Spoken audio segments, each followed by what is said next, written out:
ফরিদপুরের একটা ঘটনা ইতিমধ্যে ফেসবুক আর ইন্টারনেটে ভাইরাল হয়েছে। আহলে হাদিসের ভাইরা, তারা তো মুসলিম। আহলে হাদিস যারা করেন তারা মুসলমান কিনা? কথা বলেন। তারা আমাদের ভাই। হয়তোবা তাদের মাসআলার সঙ্গে হানাফি মাযহাবের একটু মত বিনিময় হয়, তো আমার কথা হলো ফরিদপুরের জমিনে হিংসামূলক ভাবে মসজিদে আর মাদ্রাসার উপরে হামলা করা মুসলমান হয়ে আল্লাহর ঘরে হামলা করা মুসলমানের এটা উচিত হয় নাই। কথা বলেন। মসজিদ কার ঘর? আরো জোরে বলেন। আল্লাহর ঘর মসজিদে যারা হাত দিবে, শরীরে এক ফোঁটা রক্ত যত সময় পর্যন্ত থাকবে এর প্রতিবাদ আমরা করব। কথা বলেন ঠিক কিনা? আজকে ফরিদপুরের জমিনে আল্লাহর ঘর, নবীর ঘর, মসজিদ মাদ্রাসা ভেঙে ফেলেছে এক শ্রেণীর মুসলমান ভাইরা। আপনারা অবশ্যই ভুল করেছেন, অন্যায় করেছেন। জাতির কাছে আপনাদের ক্ষমা চাওয়া লাগবে, আল্লাহর কাছে ক্ষমা চাইতে হবে এবং গোটা বিশ্বের মুসলমানের কাছে ক্ষমা চাইতে হবে। আপনি তো একটা হিন্দুর চাইতে খারাপ হয়ে গেছেন। পুলিশ প্রশাসন যারা আছেন তাদের কাছে দৃষ্টি আকর্ষণ করছি, আপনারা এটা তদন্ত করেন। কারণ কাফের বেঈমানরা যদি এই সুযোগ পেয়ে যায় যে মুসলমান হয়ে মসজিদে তারা আঘাত করেছে, মসজিদ আর মাদ্রাসা ভেঙে চুরমার করে দিয়েছে, তাহলে তারা আবার সুযোগ পেয়ে যাবে। তাদেরকে তো সুযোগ আমরাই করে দিতেছি। আমাদের অবস্থা হয়েছে দুই ভাইয়ের মতো। বড় ভাই মুদি দোকানদার। কিসের দোকানদার? ছোট ভাই বড় ভাইয়ের কাছে গিয়ে বলতেছে, ভাই তুমি আমারে কিছু চানাচুর বিস্কুট টোস্ট দাও। বড় ভাই রাগের সাথে ছোট ভাইরে দিল একটা থাবা। ছোট ভাই বলতেছে, এই তুমি আমাকে থাবা বললা। রাগের সাথে বড় ভাই ছোট ভাইরে দিল একটা ঘুষি। দুই ভাইয়ের ভিতরে লেগে গেল দ্বন্দ্ব। আপন মায়ের পেটের দুই ভাইয়ের ভিতরে মারামারি। এক পর্যায়ে তারা নেমে গেল খালের ভিতরে। কোথায়? কোথায়? খালের ভিতরে নামার পরে মারামারি করছে। এলাকার কিছু ছোট পোলাপান, ওরা আসছিল মাছ ধরার জন্য। নিজেদের মধ্যে নিজেরা ডিসকাস করছে, কথা বলছে। এই দুই ভাই মারামারি করতে করতে খালের ভিতরে নামিছে। দোকানে তো কেউ নাই, দোকান ফাঁকা। এই সুযোগ কিন্তু আর পাওয়া যাবে না। চল সব দোকানের ভিতরে সব। এইবার ৮-১০টা পোলাপান ঢুকলো। কোথায়? কোথায়? দোকানে ঢুকার পরে chanachur, biscuit, toast, RC, Coca Cola, Merinda, Fanta, Mojo, মোলো যা পাচ্ছে হাবাই থেকে মতো খাচ্ছে। বাধা দেওয়ার মতো কেউ আছে নাকি? বাধা যে দিবে সে কোথায়? আরে কথা কয় না মুসলমান। বাধা যে দিবে সে কোথায়? খাতি খাতি পাতি পাতি। বাধা দেওয়ার মতো তো কেউ নাই। একজন এসে 7 আপ মনে করে কিরাসিন তেল চুমুক দিয়ে খেয়ে ফেলেছে। সম্মানিত ভাইরা, তা আমরা মুসলমান এমন হয়ে গেছি, এক পীর আর এক পীরের বদনাম করে, এক আলেম আর এক আলেমের বদনাম করে, এক বক্তা আর এক বক্তার বদনাম করে, এক নেতা আর এক নেতার বদনাম করে। যার কারণে ইহুদি আর মুশরিকরা তারা সুযোগ পেয়েছে, মুসলমানের মাথার উপরে নুন থুয়ে বড়ই খাচ্ছে, আর আমরা বলদের মতো তাকাই তাকাই দেখতেছি। এটা তো আমাদেরই দোষ। মুসলমান আমরা যদি ঐক্য হয়ে যাই, মুসলমানের পাওয়ার আছে না নাই? আছে না নাই? যে কথা বলবো তাকে কথা বলার সুযোগ দিতে হবে। কথা ঠিক না বেঠিক? আমাদের লড়াই শিরকের বিরুদ্ধে লড়াই। আরে কথা কয় না মুসলমান। আমাদের লড়াই ভণ্ড পীরদের বিরুদ্ধে লড়াই। আমাদের লড়াই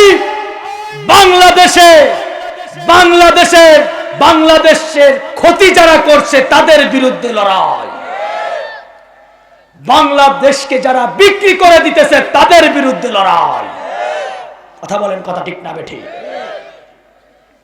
বাংলার কোন হক্কানি আলেম ওলামা যদি বাংলার জমিনে কথা বলে, সমালোচনা করব না। শাইখুল হাদিস আল্লামা মামুনুল হক, তার নাম কি আপনারা শুনেছেন? আপনাদের এই এলাকায় তিনি কি এসেছেন? আসে নাই? আল্লামা মামুনুল হক সিংহের গর্জন তিনি ময়দানে দেয়, কারণে ভয় পায় না আল্লাহ ছাড়া। ঠিক কিনা? এই মানুষটার বিরুদ্ধেও আজকে সমালোচনা হচ্ছে না? অনেকে জ্বলে পুড়ে যাচ্ছে। কেন? আমরা বাংলার মুসলমান, কারণে যদি হক কথা বলার সুযোগ করে দিই, এতে খুশি হবেন কে? আর জোরে বলেন, খুশি হবে কে? আল্লামা মামুনুল হক এ বাংলার জমিনে যারা এই ন্যায়ের কথা বলবে, আল্লামা ডক্টর মিজানুর রহমান আজহারীকে এ বাংলার তাফসীর কুরআন মাহফিল আমরা চাই কি চাই না? চান না আপনারা? এ বাংলার জমিনে যারা এই হক কথা বলবে, অন্যায়ের প্রতিবাদ করবে, শিরকের বিরুদ্ধে যারা কথা বলবে, তাদের উপরে লাল চামড়ার দলেরা একটু খেপে যাবে। কিন্তু আমরা মুসলমান বেঁচে থাকতে আমাদের দেহে রক্ত যত সময় পর্যন্ত আছে, এ দেহে যত সময় প্রাণ থাকবে, প্রয়োজনের সম্পূর্ণ রক্ত উৎসর্গ করে দিব। তারপরে বাংলার কোন আলেম উলামার উপরে ফুলের টুকাও লাগতে দিব না। কারা কারা হাত উঁচু করে তাকবীর দিয়ে দেখা।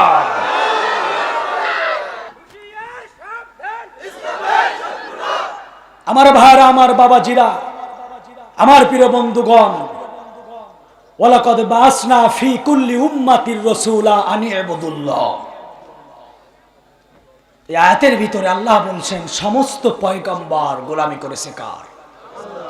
সমস্ত পয়গম্বর মাথা নত করেছে কার কাছে?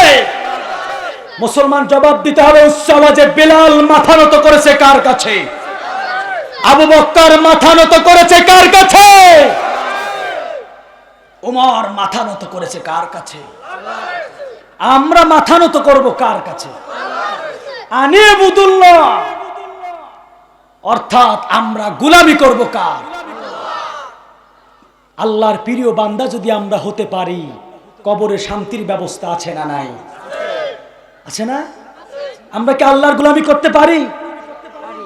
হ্যাঁ, বাংলার এক শ্রেণীর মুসলমান আল্লাহর গোলামি করে, আর এক শ্রেণীর মুসলমান ভণ্ড পীরের গোলামি করে। আছে কি নাই? ল্যাংটা বাবা, পাগলা বাবা, দড়ি বাবা, চশমা বাবা, আগুন বাবা, বিড়ি বাবা, ওরে বাবা, হ্যাঁ, তালা বাবা, কত রকম বাবা আছে। চেয়ারম্যান সাহেব অবাক হয়ে যাবেন, এখানে বলে আগুন বাবা আছে। দেখছেন? কোথায় কোথায়? কাকার সাথে কালকে দেখা করবো আমি। আমার ভাইরা, থাক আগুন বাবা, থাক তালা বাবা, থাক বিড়ি বাবা, থাক কেতর বাবা। আমার কথা হলো, বাংলাদেশের এমন পীর আছে চুল কাটে না, চুলে জট পড়ে গেছে। আছে না নাই? ঘৃণা করে বন্ধু, এইভাবে করে ঘুমায় থাকে, বগলের পশম এত লম্বা হয়ে গেছে। আমার মনে হয় ও দিয়ে ছোটখাটো ঘর বানানো যাবে।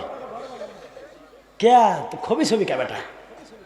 আবার কিছু মুরিদও আছে, তারা পার বুড়ো আঙ্গুল জিব্বা দিয়ে চাটে। আবার কত সুন্দর ভাবে একটু গানও গায়, কয় পাহানির তাহলে আহাগুন জহলে।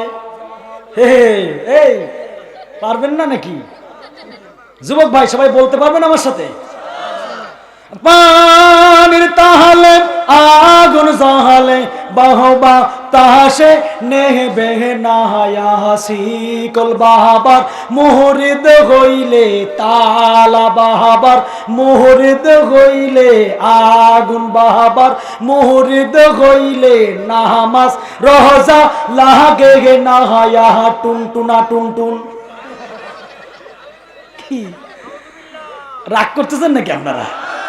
আল্লাহর কোরআন আল্লাহ বলেছে, মাইয়াহদিল্লাহু ফাহুয়াল মুহতাদ।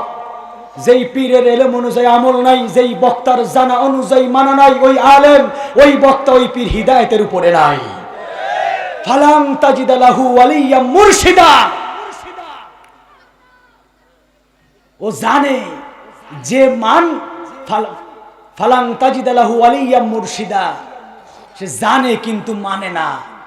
সে জানে পরিষ্কার পরিচ্ছন্ন থাকতে হবে কিন্তু থাকে না।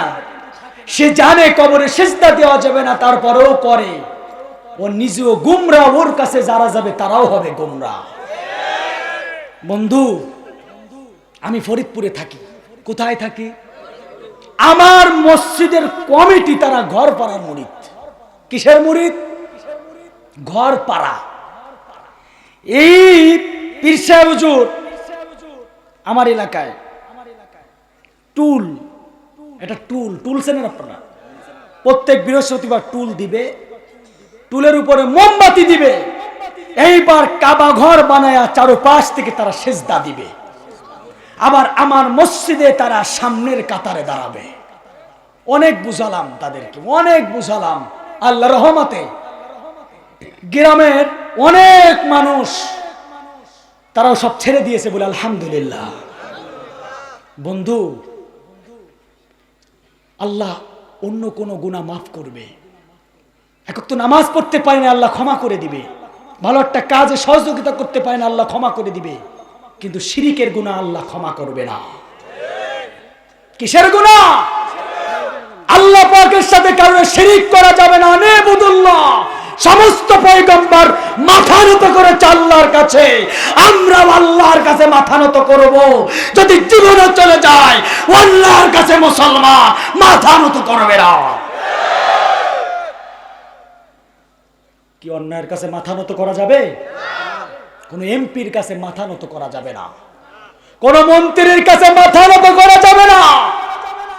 প্রয়োজনে যদি জীবনে চলে যায়, ভারতের দালালদের কাছে মুসলমান মাথা নত করবে না। মাথা নত করব কার কাছে? আশেক হতে হবে কার? আমি আলোচনার প্রথমেই বলেছিলাম, আল্লাহর প্রিয় বান্দা হতে গেলে বক্তা হওয়া লাগবে না। আল্লাহর প্রিয় বান্দা হতে গেলে এমপি হওয়া লাগবে না। আল্লাহর প্রিয় বান্দা হতে গেলে বড়লোক হওয়া লাগবে না। আল্লাহর প্রিয় বান্দা হতে গেলে সুন্দর চেহারা লাগবে না। আল্লাহর প্রিয় বান্দা যদি হতে চান, অন্তরটা দিলটা বেলালের মতো করা লাগবে। আল্লাহর প্রিয় বান্দা যদি হতে চান, দিলটা কলকটা হতে হবে আবু বক্করের মতো, ওমরের মতো। বলি সুবহানাল্লাহ। কষ্ট হচ্ছে আপনাদের? আল্লামা শায়ের বলছেন, বাদশাহ মালে মস্ত মাগারিবা হালে মাস, খুব রুয়ে নাজে মস্ত আশেকাদি দারে বাস। সমাজের মধ্যে চার শ্রেণীর মানুষ দেখা যায়। কয় শ্রেণীর মানুষ?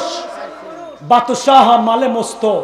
সমাজের ভিতরে কিছু ধনী মানুষ আছে, দেখবেন তারা সব সময় চেষ্টা করে 499 টাকা হলে 1 টাকা দিয়ে কিভাবে 500 বানানো যায়, এই চিন্তাই সবসময় মাথার মধ্যে থাকে।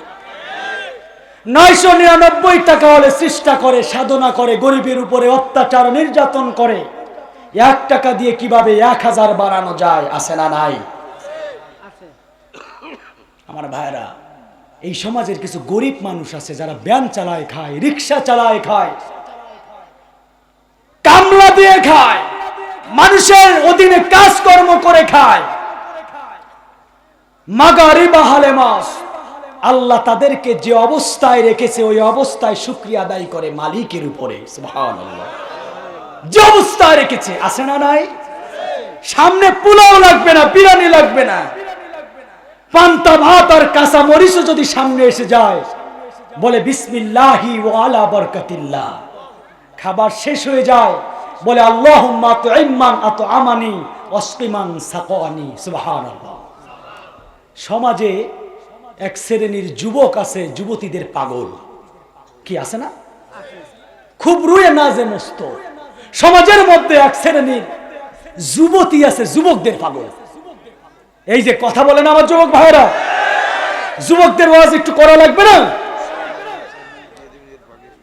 বাদশাহ মালে মস্ত মাগারিবা হালে মাস, খুব রুয়ে নাজে মস্ত আশেকা দিদারে মাস। আর সমাজের ভিতরে আল্লাহ পাকের কিছু বান্দা আছে যারা জীবনের বিনিময়ে আল্লাহকে রাজি খুশি করার জন্য পাগল। আমরা কোনটা হব? শোনেন ভাই, যৌবনের পাগল হওয়া যাবে না। হওয়া যাবে না, ক্ষমতার পাগল হওয়া যাবে না। কারণ ক্ষমতা মানুষের চিরজীবন থাকে না, সম্পদ মানুষের চিরজীবন থাকে না, চেহারা সৌন্দর্য যৌবন চিরজীবন থাকে না। থাকে নাকি? ওই এক মেয়ে রাস্তার পাশে বসে গান গাচ্ছে। কি গান? রূপে আমার আগুন জ্বলে, যৌবন ভরা অঙ্গে, প্রেমের সোদা পান করে দাও, হায়রে আমার দেওয়ানা, হায়রে আমার মস্তানা। সুবহানাল্লাহ খান। সুবহানাল্লাহ কইছে কিনা জানি? সুবহানাল্লাহ হবে নাকি? মেয়েটা গান গাচ্ছে রাস্তার পাশে, একজন আলেম হেঁটে যাচ্ছে রাস্তা দিয়ে। আলেম বলতেছে, বন্ডি তুমি কি গান গাও? গান তুমি বেকা করে কেন গাও? সোজা করে গাও। মেয়েটা কষ্ট যে হুজুর গান আবার সোজা বেকা আছে নাকি? তুমি যে গান গাচ্ছ তোমার গান তো হচ্ছে না। তুমি গাচ্ছ রূপে আমার আগুন জ্বলে, যৌবন ভরা অঙ্গে, প্রেমের সোদা পান করে দাও, হায়রে আমার দেওয়ানা, হায়রে আমার মাস্তানা। এ গান তোমার হয় না। হুজুর তাহলে আপনি আমারে সোজা করে গাওয়া শিখাই দেন।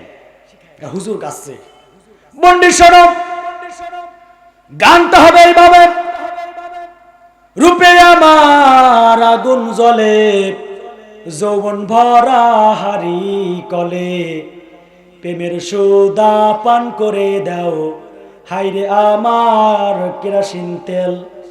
মেয়েটাকে হুজুর কথাবার্তা সোজা করে কইন, একবার কোন হারিকেন আর একবার কোন কেরাসিন তেল, সাহস পাইছেন কোথায়? কথা বুঝেন না? হুজুর বলতে পণ্ডিত, তোমার এই চেহারা, তোমার এই বডিটা হলো একটা হারিকেনের মতো, আর তোমার এই চেহারা সৌন্দর্য হলো হারিকেনের তেলের মতো। যত সময় পর্যন্ত তোমার এই হারিকেন মার্কা বডির মধ্যে, চেহারা মার্কা, যৌবন মার্কা, কেরাসিন তেল এই হারিকেনের মধ্যে থাকবে, ততদিন পর্যন্ত এলাকার যুবকেরা একটু টেরায় টেরায় তাকাবে। যেদিন তোমার এই চেহারা সৌন্দর্য থাকবে না, সেদিন এলাকার একটা যুবক তো দূরের কথা, জন্তু জানোয়ারও তোমার দিকে তাকাবে না। তার মানে মা বোনদের কি পর্দা করা লাগবে না ছাড়া লাগবে? কথা বলেন। বাংলাদেশে যেদিকে তাকাই খালি ধর্ষণ, পত্রিকা খুললেই ধর্ষণ। আল্লাহর কসম করে বলি, ধর্ষণ ততদিন বন্ধ হবে না যতদিন পর্যন্ত দর্শন বন্ধ না হবে। কি? ধর্ষণ যদি বন্ধ করতে হয়, ধর্ষণ বন্ধ করতে হলে দর্শন বন্ধ করা লাগবে। দর্শন মানে কি? দেখা। আবার আমার যুবক বাইরাকা হুজুর, আমরা মাসলায় জানি এক পলক দেখা যায় যাচ্ছে। হ্যাঁ, এক পলক কাকে বলে? চোখের একটা পলক দেখা। হ্যাঁ, এখানে আলেম ওলামা আছেন, এর মতো আল্লাহর প্রিয় বান্দা হতে পারেন। এই পৃথিবীতে তিনজন কালো মানুষ আল্লাহর প্রিয় বান্দা হয়ে গিয়েছে। সুবহানাল্লাহ। কয়জন? কয়জন? তারা ছিল কালো, তারা ছিল বেঁটে, পাও ছিল ফাটা, দেখতে ভালো ছিল না, কিন্তু তারা জান্নাতের মেহমান হয়ে দুনিয়া থেকে কবরে গিয়েছিল। এক নাম্বার হলো হযরতে বেলাল, নামটা কি? দ্বিতীয় নাম্বার হযরতে মাহজা, হযরতে উমারের কৃতদাস গোলাম। তৃতীয় নাম্বার হলো হযরতে লুকমান হাকিম। সুবহানাল্লাহ বলেন। এই তিনজন মানুষ আল্লাহর কাছে কেন প্রিয় হলো? আল্লাহর গোলামি করে, আল্লাহর কাছে মাথা নত করে, জীবনটাকে উৎসর্গ করে দিয়েছে আল্লাহর জন্য, যার কারণে আল্লাহর প্রিয় বান্দা হয়ে কবরে গিয়েছে। আমরাও যদি বেলালের মতো আল্লাহর আশিক হতে পারি, হযরতে লুকমান হাকিমের মতো যদি আল্লাহর প্রিয় বান্দা হতে পারি, আমাদের জন্য আমার আল্লাহ জান্নাতুল ফিরদাউস রেখে দিয়েছে। বলি সুবহানাল্লাহ। বেলাল এত সম্মানিত কেন হলো? কিভাবে হলো? আল্লাহ নবী যখন শবে মেরাজে গেলেন, নবীজির মনে হলো কে যেন পাও ঘষে ঘষে জান্নাতের ভিতরে হাঁটতেছে। আল্লাহ নবী জিব্রাইলকে ডাক দিয়ে বলল, জিব্রাইল, জান্নাতের ভিতরে পাও ঘষে ঘষে কে হাঁটে? জিব্রাইল আলাইহিস সালাতু ওয়াস সালাম বলতেছেন, নবীজি, জান্নাতের ভিতরে পাও ঘষে ঘষে হাঁটতেছে আপনার প্রিয় সাহাবী হযরতে বেলাল। সুবহানাল্লাহ। আগামীকাল সকালে বইয়েন। নবীজি সাল্লাল্লাহু আলাইহি সাল্লাম বললেন, জিব্রাইল, বেলালের এত সম্মান কিভাবে হলো? বেলাল জান্নাতি হয়ে গেল নাকি? জিব্রাইল বলতেছেন, নবীজি, বেলাল একটা গোপন আমল করার কারণে আল্লাহ রাব্বুল আলামিন বেলালের একটা প্রতিচ্ছবি জান্নাতে রেখে দিয়েছে। নবী সাল্লাল্লাহু আলাইহি সাল্লাম চলে আসলেন, বেলালকে ডাক দিলেন, বেলাল, এমন কি আমল তুমি করো যে আমল করার কারণে আল্লাহ রাব্বুল আলামিন তোমার একটা প্রতিচ্ছবি জান্নাতে রেখে দিয়েছেন? বেলাল বলতেছেন, নবীজি, আমি যে আমল করি সবকিছু আপনি জানেন, তবে নবীজি আমার একটা আমল হলো, গোপন একটা আমল আছে যা আপনার সামনে আমি আগে কোনোদিন প্রকাশ করি নাই। নবীজি, আমার সেই আমল হলো, আমার যখন ওযু চলে যায়, রাত হোক আর দিন হোক, ওযু চলে যাওয়ার সঙ্গে সঙ্গে আমি ওযু করে নিই, এরপরে আমি তাহিয়াতুল ওযু নামাজ আদায় করে নিই। আপনাদের কাছে একটা প্রশ্ন, বলুন তো, জান্নাতে নবীজি আগে ঢুকবে না বেলাল আগে ঢুকবে? বলুন তো। এই যে কথা কয় না, জান্নাতের ভিতরে বেলাল আগে ঢুকবে না নবী আগে ঢুকবে? অনেকে বলছেন নবীজি, অনেকে বলেছে বেলাল। কি শুনেছেন? অনেকে কি বলছেন? বেলাল আগে ঢুকবে জান্নাতে। অনেকে বলছেন নবীজি আগে ঢুকবে। কোন দলে সাপোর্ট বেশি দেখি? আচ্ছা আসেন, কেন সাপোর্টের কিছু নেই, আমরা আলোচনা করি। ভাইরা আমার, মনে করেন আমি যদি একটা ঘোড়ার উপরে চলি, মনে করেন আমাদের প্রধান অতিথি সাহেব তিনি ঘোড়ার উপরে আছেন, আর ঘোড়ার যে লাগাম দড়িটা যদি আমার হাতে থাকে, আমি যদি হাঁটি, বলুন তো, যদি একটা দরজা দিয়ে প্রবেশ করি, আগে কি আমি ঢুকবো নাকি আগে আমাদের প্রধান অতিথি ঢুকবে? এই যে কথা বলে না মুসলমান, কথা বলে না। আগে কি আমি ঢুকবো নাকি যার হাতে লাগাম সে আগে ঢুকবে? আমার কাল কিয়ামতের আদালতে আল্লাহর নবী হাজার হাজার লক্ষ লক্ষ কোটি কোটি মানুষ দাঁড়িয়ে থাকবে, যেদিন মানুষের মাথার উপরে সূর্যটা 12টা মুখ করে তাকিয়ে থাকবে, মানুষের মাথার মগজগুলি টকবক করে ফুটতে থাকবে, সমস্ত পয়গম্বর যারা তারা ইয়া নাফসি বলতে থাকবে। এবং সেদিন মা সন্তানের পরিচয় দিবে না, বাবার সন্তানের পরিচয় দিবে না, ভাই ভাইয়ের পরিচয় দিবে না। ওই কিয়ামতের আদালতে আল্লাহর নবী ঘোষণা দিবে, বেলাল, আমার সাহাবী বেলাল, তুমি কোথায়? নবীজি সাল্লাল্লাহু আলাইহি সাল্লাম যখন এই ঘোষণাটা দিবে, হযরতে বেলাল হাত উঁচু করে লাব্বাইক ইয়া রাসূলুল্লাহ, ইয়া হাবিবাল্লাহ বলবে। আল্লাহর নবী বলবে, বেলাল তুমি আমার কাছে আসো। বেলাল বলবে, নবীজি আমাকে কেন ডেকে আনলেন? আল্লাহর নবী বললেন, বেলাল, জান্নাতের চাবি আল্লাহ আমার হাতে দিয়েছে, আমি যেই বস্তুর উপরে বহন করে জান্নাতে যাব, তুমি সেই বস্তুর বাহনটা দড়িটা ধরে না। কিতাবের মধ্যে পাওয়া যায় নবীর আগে বেলাল জান্নাতে ঢুকবে। চিৎকার মেরে বল আল্লাহু আকবার। আমার ভাইরা, বন্দেগী ছাড়া বান্দা হওয়া যায় না, সুন্নাত ছাড়া নবীর উম্মত হওয়া যায় না। কথা বলেন, কি গোলামি করি আমরা? সব ভেজাল মার্কা গোলামি। নাই পর্দা, নাই নামাজ, নাই জিকির, নাই কোরআন তেলাওয়াত, নাই ব্যবসা, সব ভেজাল। যদি বলা হয় সুদ খাওয়া হারাম, সুদ আছে না নাই? যদি বলা হয় সুদ খাওয়া হারাম, তা হুজুর হাজারকে তো 100 টাকা খেয়ে দেখেন নাই, কি যে একটা আরাম আছে না নাই? যদি বলা হয় ঘুষ দেওয়া হারাম, তা হুজুর 3 লক্ষ টাকা খেয়ে একজনকে একটা চাকরি দিয়ে পরের দিন বাজার থেকে বড় বলমাস্ত কিনে খেয়ে দেখেন নাই, কি যে একটা আরাম। আমার যুবক ভাই বেরাদারকে যদি বলি, ভাই আপনি বিড়ি খাবেন না, বিড়ি তো খাওয়া হারাম। হুজুর আপনি তো গোল্লিপ সিগারেট খান নাই, পট্টি টানে তৃপ্তি আনে। আমার পর্দারে মা বোনের যারা ওয়াজ শুনতেছেন, অনেক মা বোনেরা এই ময়দানে এসেছেন বলে আলহামদুলিল্লাহ। তাদের জন্য প্রজেক্টরে ওয়াজ দেখার সুব্যবস্থায় মাহফিল কর্তৃপক্ষ করেছে। আমার ভাইরা, আমার বাবাজিরা, মা বোনদের কাছে একটা প্রশ্ন, মা বোনেরা আপনারা জবাব দিবেন। আল্লাহর কোরআনে পর্দা করেছে ফরজ, আর আজকে মা বোনেরা কয় হুজুর তুমি আজ বাদ দাও, পর্দা হলো যার যার গরজ। ঠিক বলেন তো, পর্দা গরজ না ফরজ? আল্লাহর গোলামি আমাদের মধ্যে আছে? কি গোলামি করি আমরা? সব ভেজাল মার্কা গোলামি। নবীজির একটা সুন্নাত, নবীজি সাল্লাল্লাহু আলাইহি ওয়াসাল্লাম বলেছেন, শেষ জামানায় আমার কোন উম্মত যদি আমার ছোট একটা সুন্নাত মেনে নেয়, 100 গলা কাটা শহীদের সওয়াব তার আমল নামায় দেওয়া হবে। সুবহানাল্লাহ।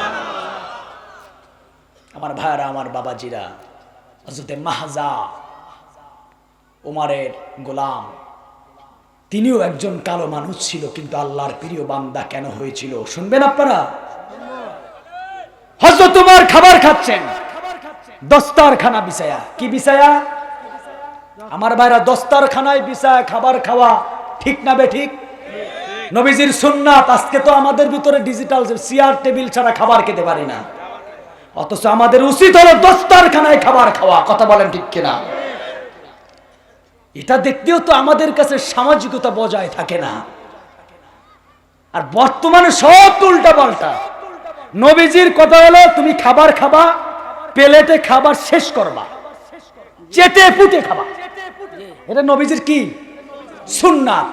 আর আমাদের নিয়ম হলো ওই যে কিছু থুয়ে দিই, তারপরে টোস যদি 6টা দেয় 2টে খাই, 4টে থুয়ে দিই।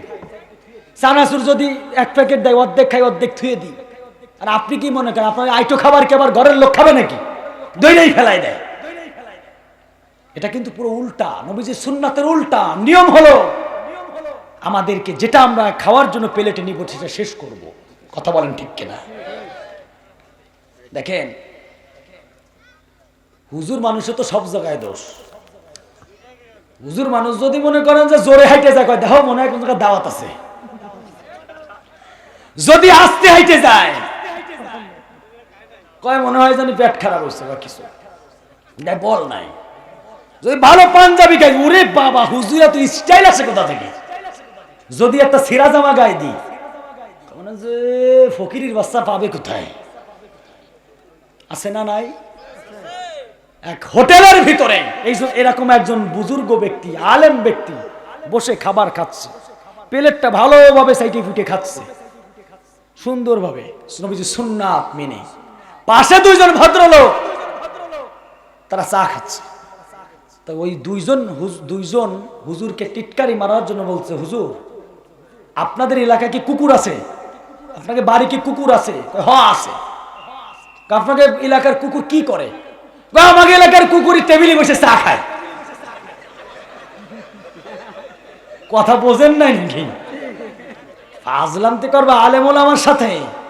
উস্তাদের মার কোন রাত্রে? শেষ রাত্রে। খবরদার, খবরদার, টিটকারি করা যাবে না। আশেক হতে হবে কার? হযরতে মাহজা উমর ইবনুল খাত্তাব। উমর বিন খাত্তাব তিনি খাবার খাচ্ছেন। অর্ধপৃথিবীর বাচ্চা হযরত উমর, তিনি কেমন শাসক ছিলেন আল্লাহু আকবার বলেন। হযরত উমর খাবার খাচ্ছেন, দস্তারখানা থেকে একটা রুটি মাটিতে পড়ে যায়। মাটিতে পড়ে যাওয়ার কারণে রুটিতে ময়লা কাদা লেগে যায়। উমর সকালে বলতেছে যে মাহজা তুমি রুটিটা রেখে দাও, দুপুরে খাবারের সময় তুমি আমাকে দিবা। বলে সুবহানাল্লাহ।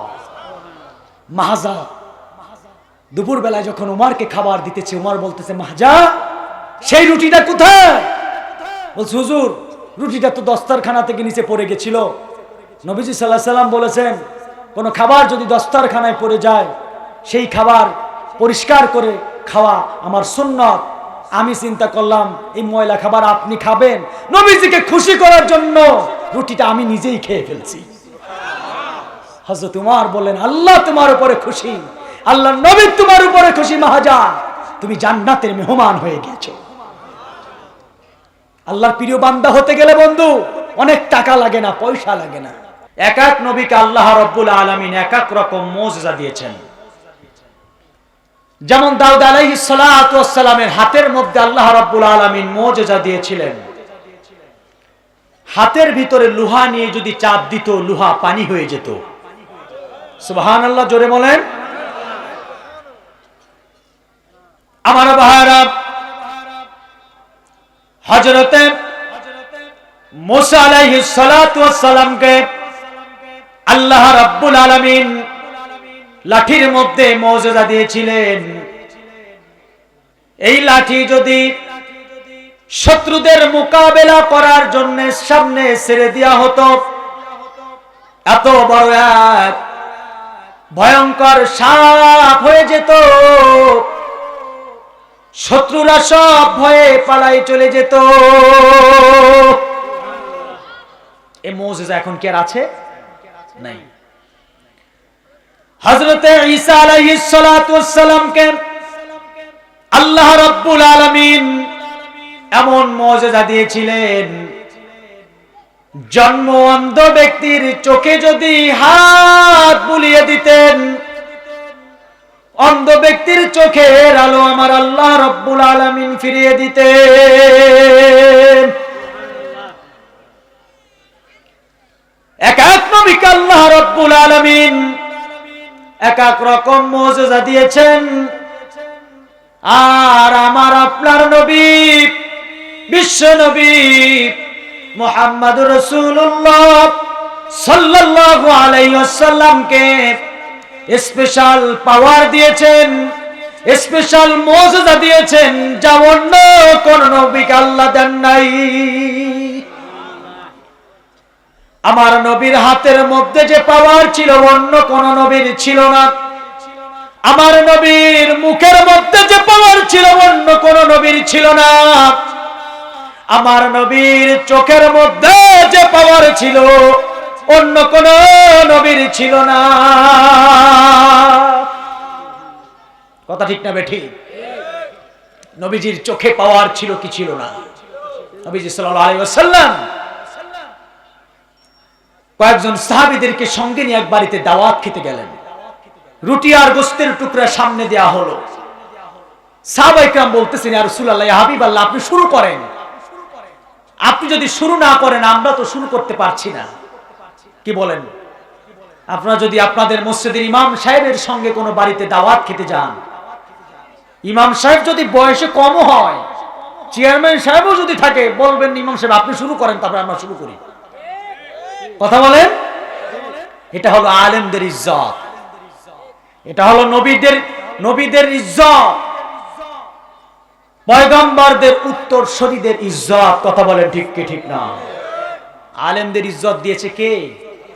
আরে কথা বলে না মুসলমান। আলেমদের ইজ্জত দিয়েছে কে? আলেমদের সাথে কেউ বেয়াদবি করবা না, ধ্বংস হয়ে যাবা। আজকে বাংলাদেশে করোনা ভাইরাস, গোটা বিশ্বে আল্লাহ পাকের গজব। এগুলি আল্লাহর পক্ষ থেকে নয়, এগুলি মুসলমানের হাতের কামাই, আমাদের কর্মের ফল। মুসলমান কথা বলেন ঠিক না বেঠিক? যাহারাল ফাসাদু ফিল বাররি ওয়াল বাহরি বিমা কাসাবাত আইদিন নাস। শুধু জলে স্থলে নয়, বাংলাদেশ সহ আফগানিস্তান, জেসনিয়া, বসনিয়া, ইরান, কাশ্মীর সহ গোটা বিশ্বের মুসলমানের উপরে যেই হামলা, মামলা, ডায়রিয়া, ক্যান্সার, করোনা ভাইরাস, এগুলি আল্লাহর পক্ষ থেকে নয়, মুসলমানের হাতের কামাই, আমাদের কর্মের ফল। কারণ আমরা মুসলমান, নামে মুসলমান, কামে হলো মুনাফিকের বাচ্চা মুনাফিক। কথা বলেন? আজকে ইসলামের ক্ষতি হিন্দুদের কারণে হয় না, বৌদ্ধদের কারণে হয় না, খ্রিস্টানের কারণে হয় না, ধর্মের ক্ষতি হয় মুসলমান মার্কা কিছু মুনাফিকের কারণে। কারণ ওরা বড়দেরকে সম্মান দিতে পারে না, কোরআন ওয়ালাদেরকে ইজ্জত করতে পারে না, হক্কানি আলেম উলামা পীর মাশায়েখদের সঙ্গে বেয়াদবি করে। কথা বলেন ঠিক না বেঠিক? নবীজি সাল্লাল্লাহু আলাইহি ওয়াসাল্লাম রুটি আর গোস্তের টুকরা মুখে দেন না। সাহাবায়ে কেরাম বললেন, ইয়া রাসূলুল্লাহ, আল্লাহ, রুটি আর গোস্তের টুকরা হাতের মধ্যে নিয়ে নড়াচড়া করেন, মুখে কেন দেন না? আল্লাহর নবী ডাক দিয়ে বলে, আমার সাহাবায়ে কেরাম, রুটি আর গোস্তের টুকরা আমি কিভাবে মুখে দিব?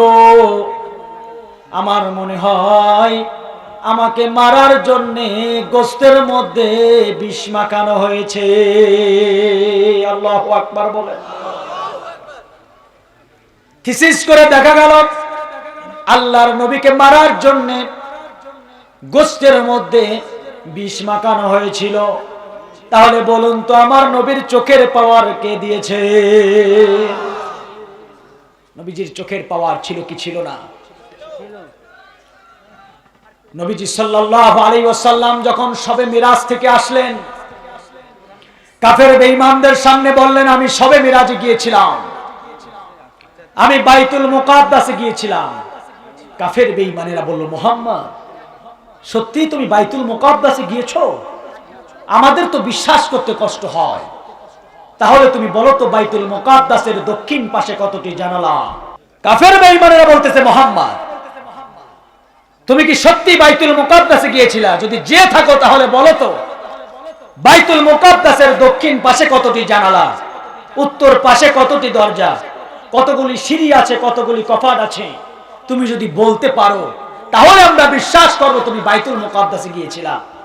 দেখেন, নবীজি সাল্লাল্লাহু আলাইহি ওয়াসাল্লামকে অপমানিত, লাঞ্ছিত করার জন্য একটা উল্টা পাল্টা প্রশ্ন করেছে। আপনি কি জবাব দিতে পারবেন? যেই মসজিদে আপনি 60 বছর নামাজ পড়েন, এই মসজিদে কতগুলি দরজা আছে, জানালা আছে, খুঁটি আছে, সিঁড়ি আছে, আপনি কি বলতে পারবেন ডিটেইলস? কোন ইমাম, মুয়াজ্জিন বলতে পারবে? আজকে সমাজের কিছু ভণ্ড আর বাটপার আছে, আলেম ওলামাকে অপমানিত, লাঞ্ছিত করার জন্য উল্টা পাল্টা প্রশ্ন করে, আছে না নাই? আমার একদিন একজন কয়, হুজুর, মুসলমান পুরুষ মারা গেলে আমরা নিয়াতের মধ্যে পড়ি লিহাজ আল মাইয়িত, মহিলা মারা গেলে পড়ি লিহাজিহিল মাইয়িত। কি তাই পড়ি না?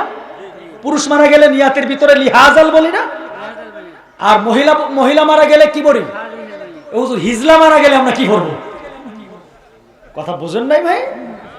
ওর জবাব কি দেয়া দরকার তা দিয়েছিলাম, এখন দিব না। চেয়ারম্যান সাহেব পাশে আছেন। সম্মানিত ভাইরা আমার, নবীজি সাল্লাল্লাহু আলাইহি ওয়াসাল্লাম দুটি হাত উঁচু করে আল্লাহকে ডাক দিলেন, আল্লাহ, তুমি তো জানো আমি বাইতুল মুকাদ্দাসে গিয়েছিলাম, আমি বাইতুল মুকাদ্দাসে নামাজ আদায় করেছিলাম, কিন্তু আল্লাহ, দরজা, জানালা, খুঁটি এগুলি তো আমি গুনি নাই, আমি কিভাবে বলবো? আল্লাহ রাব্বুল আলামিন বলেন, বন্ধু, টেনশন করার কারণ নাই, আমি বাইতুল মুকাদ্দাস আপনার চোখের সামনে তুলে ধরলাম আর ঘোরাতে লাগলাম। আপনি দেখতে থাকুন আর বলতে থাকুন, বাইতুল মুকাদ্দাসের দক্ষিণ পাশে কতটি জানালা, উত্তর পাশে কতটি দরজা, কতগুলি সিঁড়ি আছে, কতগুলি কপাট আছে। আপনি দেখতে থাকুন আর বলতে থাকুন। বলি সুবহানাল্লাহ। নবীজি সাল্লাল্লাহু আলাইহি ওয়াসাল্লাম দেখতেছেন আর বলতেছেন। কাফের বেঈমানরা বলতেছে, হ্যাঁ, আপনি তো সঠিক কথা বলছেন। মুহাম্মদ, কিভাবে বললা? বিশ্বাস করে নিলাম তুমি বাইতুল মুকাদ্দাসে গিয়েছো, তাহলে আরেকটা পরীক্ষা তোমার। আমাদের এই দেশ থেকে একদল বাণিজ্যিক দল শাম দেশে গিয়েছিল, তাদের সঙ্গে কি তোমার দেখা হয়েছিল? নবীজি সাল্লাল্লাহু আলাইহি ওয়াসাল্লাম বলছে, হ্যাঁ, দেখা হয়েছিল। তারা কবে ফিরে আসবে তুমি বলতে পারবা? নবীজি সাল্লাল্লাহু আলাইহি ওয়াসাল্লাম বললেন, হ্যাঁ, অমুক দিন, অমুক তারিখ, সূর্য অস্ত যাওয়ার আগে তারা ফিরে আসবে। কাফের বেঈমানেরা নোট করে নিলেন, দিনক্ষণ হিসাব করেন। নবীজি সাল্লাল্লাহু আলাইহি ওয়াসাল্লাম যেই দিন সময় দিয়েছিল বাণিজ্যিক দল ফিরে আসবে, ওই দিন আসরের পরে মাগরিবের আগ মুহূর্তে সূর্য অস্ত যাবে, এই সময় নবীজি সাল্লাল্লাহু আলাইহি ওয়াসাল্লামের বাড়ি ঘিরে ফেলেছে। ডাক দিয়েছে, মুহাম্মদ, ঘর থেকে বের হও, তুমি বলেছিলে আজকে বাণিজ্যিক দল ফিরে আসবে, সূর্য কিছুক্ষণের মধ্যেই ডুবে যাবে, অস্ত যাবে, বাণিজ্যিক দলটা করে ফিরে আসলো না, তুমি তো মিথ্যা কথা বলেছ। আপনারা বলুন তো, নবীজি সাল্লাল্লাহু আলাইহি ওয়াসাল্লাম বিপদে পড়ছে কি পড়ে নাই? সাহায্য করবে কে? আরো জোরে বলুন, ইমানদারদের সঙ্গে আছে কে? আল্লাহ নবীকে সাহায্য করেছেন কে? আল্লাহ নবী দোয়া করলেন, আল্লাহ তাআলা তুমি আমাকে সাহায্য করো মালিক। আমি তো একটা হিসাব করে বলেছিলাম বাণিজ্যিক দল আজকে ফিরে আসবে, কিছুক্ষণের মধ্যে যদি সূর্য অস্ত যায় আর যদি বাণিজ্যিক দল ফিরে না আসে, আমি মিথ্যা নবী সেজে যাব, আল্লাহ তুমি সাহায্য করো। আল্লাহ রাব্বুল আলামিন বললেন, বন্ধু টেনশন করার কারণ নাই, চন্দ্র চলে আমার হুকুমে, সূর্য চলে আমার হুকুমে।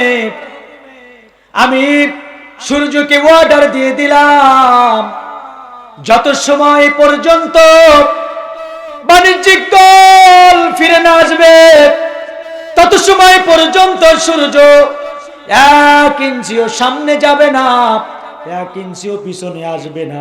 চিৎকার মেরে বলি সুবহানাল্লাহ। এক এক নবীকে আল্লাহ রাব্বুল আলামিন এক এক রকম মুজিজা দিয়েছেন, আর আমার আপনার নবী বিশ্ব নবী মুহাম্মদুর রাসূলুল্লাহ সাল্লাল্লাহু আলাইহি ওয়াসাল্লামকে স্পেশাল পাওয়ার দিয়েছেন, স্পেশাল মুজিজা দিয়েছেন। আল্লাহ পাক 2,500-এর বেশি মুজিজা আমার নবীকে দিয়েছেন। তার মধ্যে উত্তম মুজিজা 30 পারা কালাম আমার নবীকে আল্লাহ দিয়েছে। ইনজিল পরিবর্তন হয়েছে, তাওরাত পরিবর্তন হয়েছে, মহাভারত পরিবর্তন হয়েছে, গীতা পরিবর্তন হয়েছে। আল্লাহ পাকের কোরআনের একটা আয়াত, একটা হরফ, একটা জবর নুক্তা কোনো পরিবর্তন হয়েছে? কেউ কি পরিবর্তন করতে পারবে? আমার ভাইরা, আমার বাবাজিরা, আমার প্রিয় বন্ধুগণ, জবাব দিবেন। বর্তমান গোটা বিশ্বে আগের জামানার চাইতে বর্তমানে ওয়াজ মাহফিল, জিকির আজগার, কোরআন তেলাওয়াত, মসজিদ মাদ্রাসা তুলনামূলক কম না বেশি? মসজিদ মাদ্রাসা কম না বেশি? জবাব দিবেন। উচ্চ ওয়াজে আলেম ওলামা পীর মাশায়েখ কম না বেশি? জিকির কোরআন তেলাওয়াত কম না বেশি? মুসলমান অপমানিত লাঞ্ছিত মাইর খায় কম না বেশি? কথা বলে না। কারণটা কি? মার খাওয়ার কারণটা কি? একমাত্র শুধুমাত্র কেবলমাত্র কারণ হলো আজকে গোটা বিশ্বের মুসলমান ঐক্য হতে পারে নাই। কথা বলে না। কি হতে পারে নাই? আমরা ঐক্য হতে পারে নাই। কাফের বেঈমানেরা, ইহুদি মুশরিকেরা, হিন্দু বৌদ্ধ খ্রিস্টান Roman Catholic, new testament old testament আবার নেশন আবার রিলিজন ফর দিস ওয়ার্ল্ড, এহেন মুহূর্তে বর্তমান সময় মুসলমানদেরকে ইতিহাসের মানচিত্র থেকে মুসলমান নাম, ইসলাম নামটা মুছে দেওয়ার জন্য তারা ঐক্য হয়ে ভয়ঙ্কর ষড়যন্ত্র পায়তারা চালাচ্ছে। কথা বলেন ঠিক না বেঠি? আর আমরা আছি পীর মুরিদে নিয়া, আমরা আছি দল নিয়া, আমরা আছি নিজেদের পেট নিয়া। মুসলমান মুসলমানের মধ্যে মারামারি। কথা বলেন। এবার আসেন লুকমান হাকিম।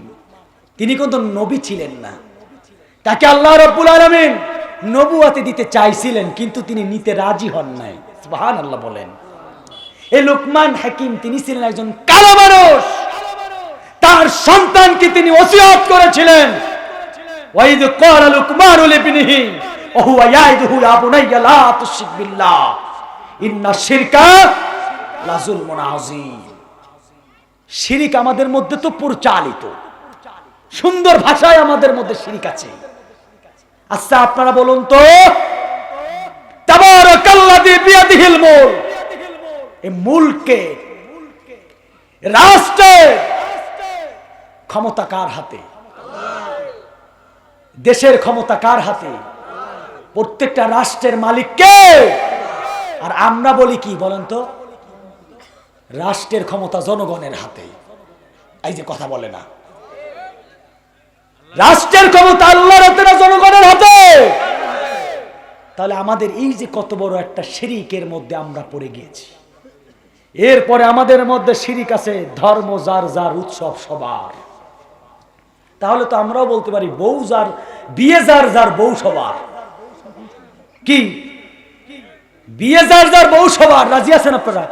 কিরা কিরা রাজি আছেন? ও তাহলে আপনার বউর চাইতে ধর্মের চাইতে বউয়ের মূল্য বেশি হয়ে গেল নাকি? আমরা যদি বলি কুরবানি যার যার, গোশত সবার, কুরবানির দিন যদি গরু গোশ নিয়ে হিন্দু ভাইদের বাড়ি যে কাকা দাদা নানা বাবু আসেন গোশ নেন, জাটা দিয়ে বেরোবে। কথা বলেন ঠিক কি ঠিক না? এই স্লোগান আবু বকর দেয় নাই, এই স্লোগান আজম দেয় নাই, এই স্লোগান ইব্রাহিম দেয় নাই, এই স্লোগান মূসা দেয় নাই, এই স্লোগান নূহ নবী দেয় নাই, এই স্লোগান হযরত ইউসুফ দেয় নাই, এই স্লোগান হযরত ইউনূস দেয় নাই, এই স্লোগান আপনার আমার নবী, বিশ্ব নবী, দুজানের কান্ডারি নবী মুহাম্মদুর রাসূলুল্লাহ সাল্লাল্লাহু আলাইহি ওয়াসাল্লাম দেয় নাই। তাহলে ধর্ম যার যার, উৎসব সবার, এগুলি কোনোদিন মুসলমানের স্লোগান হতে পারে না। এই স্লোগান ইহুদি আর মুশরিকদের বানানো, মুসলমানদের মুখ থেকে প্রচারকৃত স্লোগান। কথা বলেন ঠিক কি ঠিক না? কি হবে আমাদের? আল্লাহর গোলামির নামে শুধু আমরা বলি আল্লাহর গোলামি করি, কাজে আল্লাহর গোলামি আমরা করি না। আল্লাহর সাথে ধোঁকাবাজি করবেন না। লুকমান হাকিমের কথা বলছিলাম, কাছে প্রিয় বান্দা তিনি হলেন, তিনি ছিলেন একজন রাখাল। কি ছিলেন? কথা কয় না। ছোটবেলায় তিনি ছিলেন একজন বকরি পালতেন, রাখাল। আল্লাহ তার ইজ্জত আর সম্মান এত বাড়িয়ে দিয়েছেন, এইরকম হাজার হাজার মানুষের সামনে তিনি কোরআনের তাফসীর করতেছিলেন। এই সময় একজন ব্যক্তির মনে হলো ইনি কে, ইনাকে চেনা চেনা মনে হয়, নাম তার লুকমান হাকিম। তার একটু তিনি হাত উঁচু করলেন যে হুজুর আমি একটা কথা বলতে চাই। কি কথা? বলেন বাবা, দাঁড়ান। আমার সন্দেহ হচ্ছে ছোটবেলা আমার একজন বন্ধু ছিল, একসাথে আমরা বকরি চড়াতাম, একসাথে আমরা গাছের তলায় ঘুমিয়ে থাকতাম, একসাথে কত সময় কাটিয়েছি। তার নামও ছিল লুকমান। আপনি কি সেই লুকমান নাকি অন্য কোন লুকমান? চিৎকার মেরে বলে আল্লাহু আকবার। দেখেন, শিক্ষা নেন। আজকে তো আমরা হিংসার জ্বালায় বাঁচি না। আমি মাহফিলের প্রধান বক্তা, ওরে বাবা আমার সাথে কথা বলতে গেলে হিসাব করে কথা বলতে হবে। আমি এলাকা মসজিদের সভাপতি, তার ওজনই আলাদা, হিংসা অহংকার করা যাবে না। দেখেন লুকমান হাকিম কেন আল্লাহর কাছে প্রিয় বান্দা হয়েছিলেন। মনে করেন একজন এমপি বা একজন মন্ত্রী লক্ষ মানুষের সামনে ভাষণ দিতেছে, আর একজন যদি ভিতর থেকে দাঁড়ায় বলে এমপি সাহেব আমার একটা কথা আছে। কি কথা? যে ছোটবেলায় একসাথে ওই মানুষের গাছের আতা, মানুষের গাছের পাতা, সবেদা এগুলো চুরি করে খাই নাই, না বলে খাইছিলাম। আপনি কি সেই লুকমান? এমপি বলবে এই পুলিশ প্রশাসনের লোকরা কি করে, এসব পাগল ছাগল বের করো আমার সমাবেশ থেকে। সে কি স্বীকার যাবে? কিন্তু লুকমান হাকিম তিনি বললেন বন্ধু তুমি আমার কাছে আসো, বন্ধু তুমি আমার কাছে আসো। কাছে আসার পরে জড়িয়ে ধরল আর বলল বন্ধু তুমি যেটা অনুমান করেছ, আমি তোমার সেই ছোটবেলায় একসাথে তোমার সাথে চলতাম, বকরি চড়াতাম, আমি সেই লুকমান। চিৎকার মেরে বলি সুবহানাল্লাহ। আমি সেই লুকমান, অন্য কেউ নয়। এইবার ওই বন্ধু বলতেছে বন্ধু তোমাকে আল্লাহ এত সম্মান দিয়েছে, কেন দিল? এত ইজ্জত আল্লাহ তোমাকে কেন দিল? কি কারণে আল্লাহর কাছে তুমি এত প্রিয় হলা? বন্ধুরা আমার, বার আমার, লুকমান হাকিম ওয়াজ করলেন বন্ধু সবাই ভালোভাবে নোট করে নেন। বন্ধু 6টা গুণ আমার মধ্যে থাকার কারণে, 6টা আমল আমার মধ্যে থাকার কারণে আল্লাহ রাব্বুল আলামিন আমাকে এত মর্যাদা দিয়েছে। কয়টা গুণ? কয়টা? বন্ধুরা আমার, ভাইরা আমার, লুকমান হাকিম বলল, বন্ধু আমার 1 নাম্বার গুণ হলো চোখের হেফাজত। কিসের হেফাজত? আমরা কি চোখের হেফাজত করি? চোখের হেফাজত করা লাগবে কি লাগবে না? এই চোখ দিয়ে কত খারাপ কিছু দেখি। মোবাইল তো হাতে আছে, কোনো সমস্যা নাই। শীতের ভিতরে এই ল্যাপের তলে বসে গান বাজনা দেখি কি দেখি না? কত রকম গান বাজনা। আর ইন্টারনেট বর্তমানে কাফের মুশরিকদের কি ষড়যন্ত্র, যুবকদেরকে নষ্ট করার জন্য টিকটক, বিভিন্ন রকম সফটওয়্যার, তারপরে অ্যাডের মাধ্যমে যুবকদেরকে আজকে নষ্ট করে দিতেছে। কথা বলেন ঠিক কিনা? চোখের হেফাজত করা লাগবে। এই চোখ গুনাহের কাছ থেকে ফিরায় রাখতে হবে। এই চোখ দিয়ে খারাপ কিছু দেখা যাবে না। দ্বিতীয় নাম্বার, জবানের হেফাজত। কিসের হেফাজত? আরো জোরে বলেন, আরো জোরে বলেন। জবান মানে মুখের হেফাজত। জীবন চলে যাবে, ফাঁসির মঞ্চে ঝুলবে, বাড়ি চলে যাবে, ঘর হারাবো, তারপর জবান দিয়া মিথ্যা কথা বলা যাবে না। আপনারা বলুন তো, আজকে সমাজে আমাদের মধ্যে মিথ্যা আছে না নাই? মিথ্যা আছে না নাই বন্ধু? মিথ্যা থেকে বাঁচা লাগবে কি লাগবে না? মিথ্যা ছাড়া আজকে কিছু আছে? জবানের হেফাজত করতে হবে। হক কথা বলতে হবে জবান থেকে, অন্যায়ের প্রতিবাদ করতে হবে। আল্লাহর কোরআনে আল্লাহ বলেছে হক কথা বলার কথা। আবু বকর হক কথা বলেছে, উমর হক কথা বলেছে, বিলাল হক কথা বলেছে। আমরাও হক কথা বলবো, রাজি আছেন ইনশাআল্লাহ? এরপরে তৃতীয় নাম্বার, লজ্জা স্থানের হেফাজত করতে হবে। কিসের হেফাজত? লজ্জা স্থানের হেফাজত। অর্থাৎ জিনা থেকে আমাদের বেঁচে থাকতে হবে। আজকে গ্রামে গঞ্জে, হাটে বাজারে, কলেজ, ইউনিভার্সিটি, হোটেলে আর মার্কেটে জিনাতে সয়লাভ হয়ে গিয়েছে। এই যে কথা বলে না মুসলমান, পার্কের ভিতরে যান সেখানে জিনা, মার্কেটে যান সেখানে জিনা, হোটেল আর রেস্টুরেন্টের জিনা, ব্যভিচারী আজকে সমাজে সয়লাভ হয়ে গিয়েছে। আল্লাহ হেফাজত করুন, সকলে বলে আমিন। আল্লাহর প্রিয় বান্দা আমরা হতে চাই না, তাহলে জিনা থেকে আমাদের বাঁচা লাগবে। রাজি আছেন? চতুর্থ নাম্বার, হালাল খাবার খেতে হবে। কি খাবার?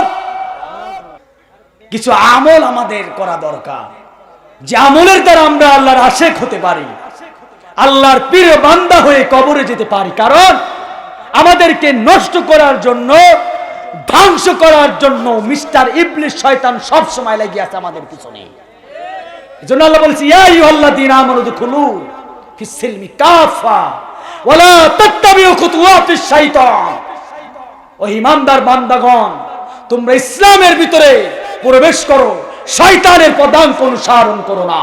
কারণ শয়তান মানুষের দুশমন, মানুষের শত্রু। কথা বলেন ঠিক কি ঠিক না?